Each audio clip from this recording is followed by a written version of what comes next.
सतगुरु के साजी निवाजे प्यारे साध संगत जी, प्यार और सत्कार से कहना धन निरंकार जी। बोलिए सतगुरु माता सुदीक्षा सविंदर हरदेव जी महाराज की जय। सतगुरु माता जी के आशीर्वाद से सतगुरु माता जी का शुक्राना करते हुए कि दासी को इस रूप में आशीर्वाद लेने का सच्चे पातशाह ने मौका बख्शा है। आशीर्वाद लेते हुए और शुक्राना करते हुए दासी ये अपने मन के भाव प्रकट करने जा रही है। आप जी ये प्रवान करें, अगर कोई गलती हो जाए तो क्षमा करें।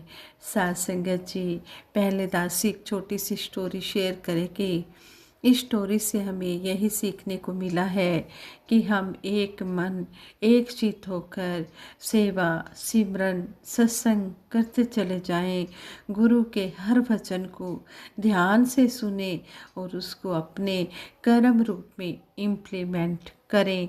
तभी हम ज्ञान पर सही सही चल रहे होते हैं, तभी हम ज्ञान लेकर ज्ञान का उपयोग कर रहे होते हैं, तभी हम गुरु की बात को मान रहे होते हैं।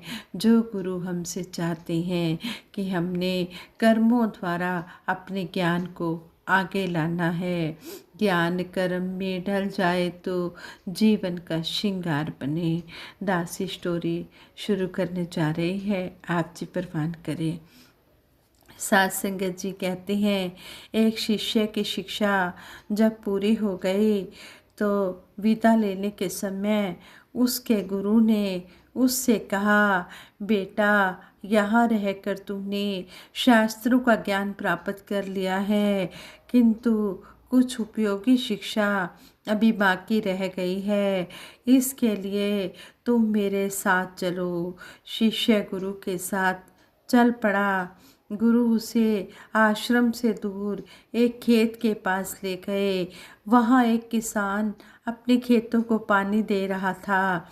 गुरु और शिष्य उसे बड़े ध्यान से देखते रहे, पर किसान ने एक बार भी उनकी ओर आंख उठाकर नहीं देखा, जैसे उसे इस बात का एहसास ही ना हुआ हो कि कोई उसके पास में खड़ा है। वह एक मन एक चित होकर लगन से अपना काम कर रहा था। कुछ देर बाद गुरु और शिष्य वहाँ से चले गए। वहाँ से आगे बढ़ते हुए उन्होंने देखा कि एक लोहार भट्ठी में कोयला डाले उसमें लोहे को गर्म कर रहा था। लोहा लाल होता जा रहा था। लोहार अपने काम में इस तरह मगन था कि उसने गुरु शिष्य की ओर जरा भी ध्यान नहीं दिया। कुछ देर बाद गुरु और शिष्य दोनों वहाँ से भी चले गए। फिर दोनों आगे बढ़े। आगे थोड़ी दूर पर एक व्यक्ति जूते बना रहा था। चमड़े को काटने छीलने और सिलने में उसके हाथ काफ़ी सफाई के साथ चल रहे थे। वह भी अपने काम में इतना मगन था कि उसे भी पता नहीं चला कि यहाँ कोई आया है।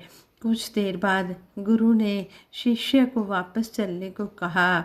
शिष्य को कुछ समझ में नहीं आया। उसके मन में कुछ क्वेश्चन उठने लगे कि आखिर गुरु चाहते क्या हैं। शिष्य के मन की बात को जानते हुए गुरु ने उससे कहा, बेटा मेरे पास रहकर तुमने शास्त्रों का अध्ययन किया, लेकिन व्यवहारिक ज्ञान की शिक्षा अभी बाकी थी। अभी तक जो कर्म में लाने वाली बात है वो बाकी थी। तुमने इन्हें देखा, ये तीनों अपने काम में तल्लीन थे, मगन थे, अपने काम को एक मन एक चित से कर रहे थे। अपने काम में ऐसी ही तल्लीनता जरूरी है, तभी व्यक्ति को सफलता मिलेगी। इस कहानी का सार यही है कि जब हम किसी काम को करें तो हमारे दिमाग में उस काम के अलावा कुछ नहीं होना चाहिए, तभी हमें सफलता मिल सकती है। जिस तरह सतगुरु माता सुदीक्षा जी महाराज भी समझाते हैं और जितने भी पहले गुरु पीर पैगंबर हुए हैं सभी ने यही समझाया है कि हम जब भी सत्संग में आए हमने अपने मन को सत्संग में ही जोड़ना है।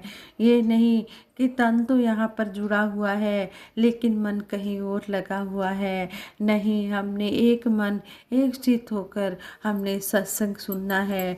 जो सेवा का मौका मिले या सिमरन का तो वह भी हमने एक मन एक चित होकर करना है, कोई दूसरे काम को मन में नहीं लाना है। इसी तरह दासी सत्संग के बारे में भी बातें रखेगी कि मन को सही रास्ते पर चलाने के लिए जहाँ ज्ञान की ज़रूरत होती है वहाँ पर कि वही ज्ञान पर टिके रहने के लिए सत्संग भी बहुत ज़रूरी है। संतों महापुरुषों के संग बिताई एक एक घड़ी अनमोल होती है, कीमती होती है। एक घड़ी आधी ते पुनियाद, तुलसी संगत साधु की कटे कोटि अपराध। सत्संग को सबसे पहले करने के कई कारण हैं। जब हम संसार में विचरण करते हैं तो हमारे ऊपर कई प्रकार के मायावी और संसारिक प्रभाव होते हैं। हम मायावी और संसारिक जिम्मेवारियों में लिप्त हो जाते हैं, परंतु जब हम सत्संग में आते हैं तो हरि चर्चा, गुरु का यश गायन, गुरु द्वारा दी गई दातों का जिक्र और गुरु के आदेशों उपदेशों का वर्णन करते हैं। इससे सतगुरु निरंकार के प्रति दृढ़ता प्राप्त होती है। फिर संसारिक कार्य करते हुए गुरसिक निर्लेप अवस्था में विचरण करता है। सत्संग करने से माया के प्रति लगाव और मोह नष्ट होता है। जैसी संगत वैसी रंगत। जब हम संतों महापुरुषों का संग करते हैं तो हमारे जीवन में भी उन गुणों का आना शुरू हो जाता है। जैसे संत रहीम जी ने भी कहा है, कदली सीप भुजंग मुख स्वाति एक गुण तीन, जैसी संगति बैठिए तैसो ही फलदीन।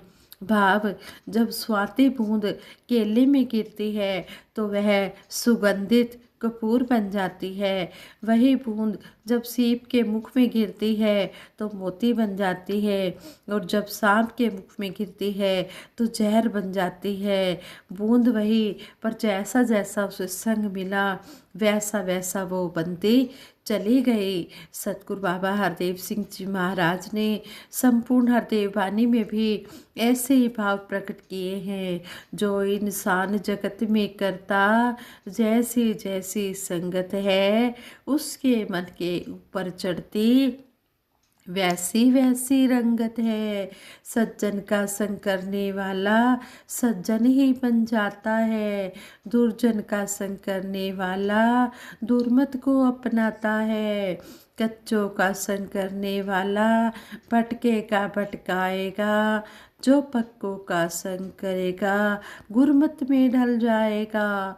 संत वचन को गांठ बांधकर जीवन में अपनाता जो, सीधे सीधे चलकर अपनी मंजिल को पा जाता वो। कहे हरदेव संत जनों की संगत बड़ी महान है, संतों का संग इस दुनिया में ईश्वर का वरदान है।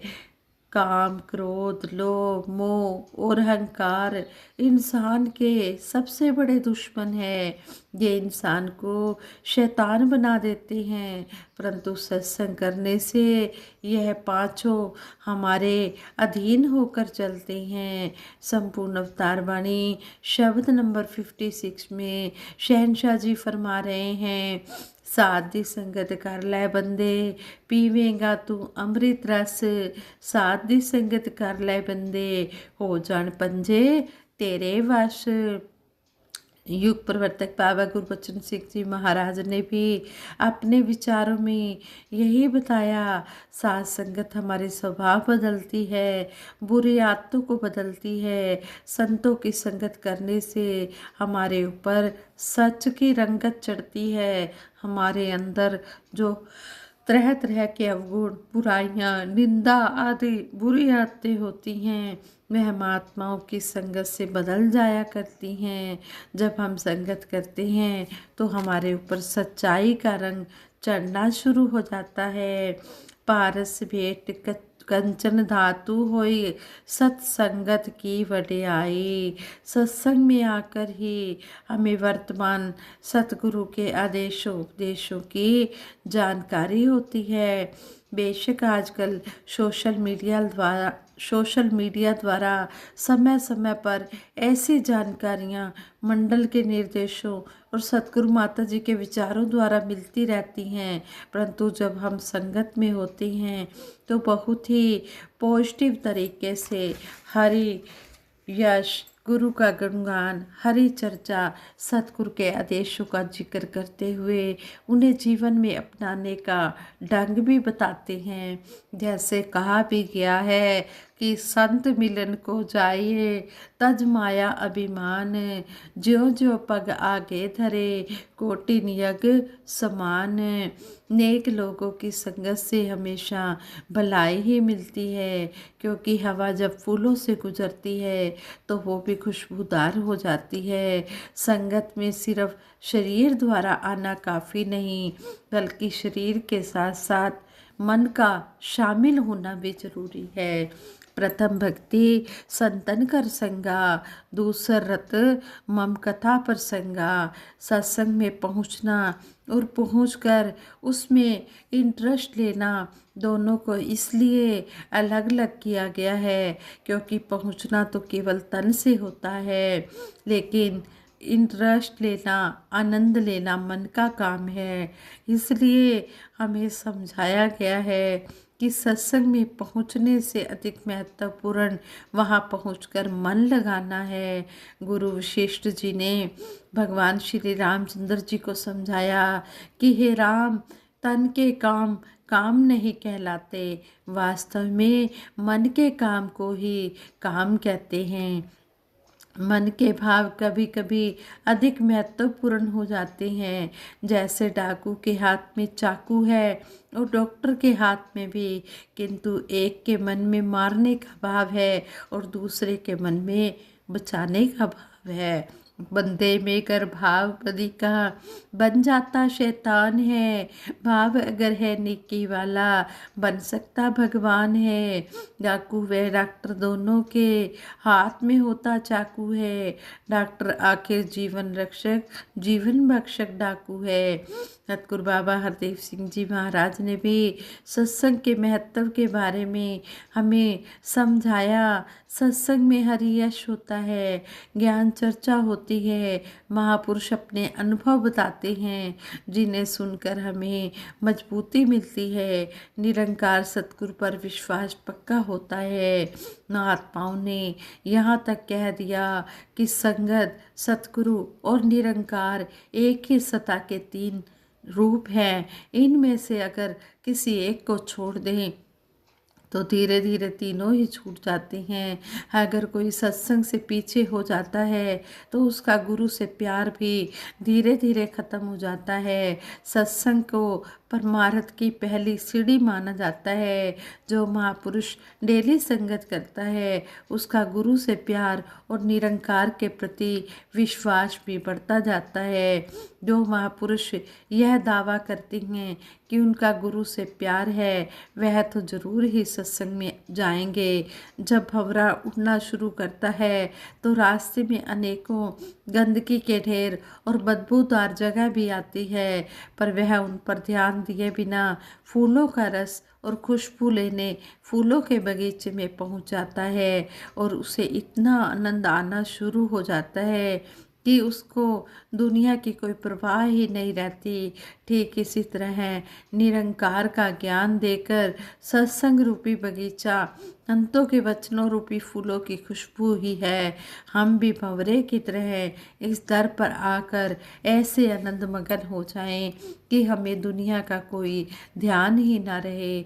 जैसे कि शहंशाह बाबा अवतार सिंह जी महाराज संपूर्ण अवतार बानी में फरमाते हैं, तेरे दर ते आके सतगुरु दुनिया दा कुछ ध्यान नहीं रहिंदा, विक जांदी है अपनी दुनिया, मैं मेरी दा मान नहीं रहिंदा, चार चुफेरे तुइयों दिसदा दूजी वस्त नज़र नहीं आउंदी, इस दुनिया विच वस जांदे अपनी भी कुछ खबर नहीं आउंदी, तेरे दर तो दूर ज रहिए कंढियां दे विच वासा हुंदा है, कहे अवतार जगत है दुखिया, पल पल जीव निराशा हुंदा है, सुख सारे दुनिया दे पादो साडी चोली विच, फिर भी मिलाई रखना संता दी टोली विच।